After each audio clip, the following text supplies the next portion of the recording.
Everyone, আসসালামু আলাইকুম। আবারও নিয়ে হাজির হয়ে গেলাম কুশি কাটা আর সুতা দিয়ে কিছু প্রয়োজনীয় জিনিস বানানোর ভিডিও নিয়ে। আর কি সুতা দিয়ে আমরা কি তৈরি করি সেটাই আজ তোমাদের সাথে আমি শেয়ার করব। প্রথমে দেখছো আমাদের কুশি কাটা, এই কুশি কাটা দিয়ে আমি হাতে সব কাজ করি। এই যে সুতাগুলো দেখছো, এই সুতা দিয়ে তুমি ঘরের পাপোশ আর ডাইনিং টেবিলের ক্যাবিনেট বানাতে পারবে। এটা বানালে খুবই সুন্দর হবে। এই সুতাটা দেখতেও সুন্দর, আর সুতাটা একদম সফট। তোমার ডাইনিং টেবিলে তুমি এই জিনিস এই সুতাটা বানাতে পারবে।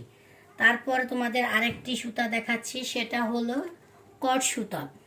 কট সুতাটা হলো, এই সুতা দিয়ে আমি আমার মেয়ের ব্যান্ড, শরীর মাজনের সোফা আর হলো এই ব্যাগ বানাতে পারবে। তারপর কিছু কিছু প্রয়োজনীয় জিনিস বানাতে পারবে। আমি এই সুতা দিয়ে বানিয়েছি আমার মেয়ের জন্য একটি ব্যান এবং সোফা, আরও কিছু প্রয়োজনীয় জিনিস তোমাদের বানিয়ে দেখাবো।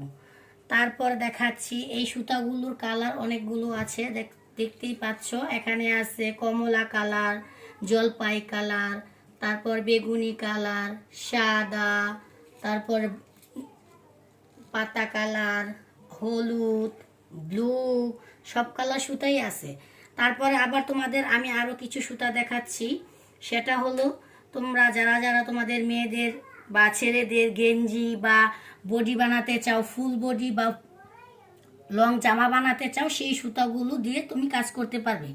এই সুতাগুলো দিয়ে মেয়েদের বডি বানাতে পারবে, ফুল জামা বানাতে পারবে।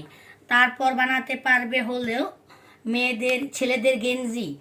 আমরা অনেক মানুষ সুতা আউশ করে ছেলেদের জন্য গেঞ্জি, তারপরে বডি, তারপর হলো টুপি বানাতে চাই, তাহলে এই সুতাগুলো দিয়ে তুমি বানাবে, দেখবে কতটা সুন্দর হয়। আজ তোমাদের সাথে আমি কিছু সুতার ভিডিও শেয়ার করলাম। তোমরা অনেকেই তো হয়তো জানো না কি সুতা দিয়ে কি কাজ করতে হয়, তার কারণে জিনিসগুলো সুন্দর আসে না। এই জন্য আজ আমি তোমাদের সুতাগুলো দেখিয়ে দিলাম। আর যে কুশি কাটা দিয়ে কাজ করবে, সেই কুশি কাটাটা হতে হবে এমন কুশি কাটার সাইডে দেখবে একটি 1 লেখা থাকবে, এমন কুশি কাটা দিয়ে কাজ করবে, দেখবে হাতের কাজগুলো কতটা সুন্দর হয় আর স্মুথ হয়। তোমরা দেখতে পারবে। আমার পরের ভিডিওতে আমি তোমাদের সুন্দর সুন্দর জিনিস বানিয়ে দেখাবো। আজ তোমাদের সুতার কালেকশনগুলো দেখিয়ে দিলাম। আল্লাহ হাফেজ।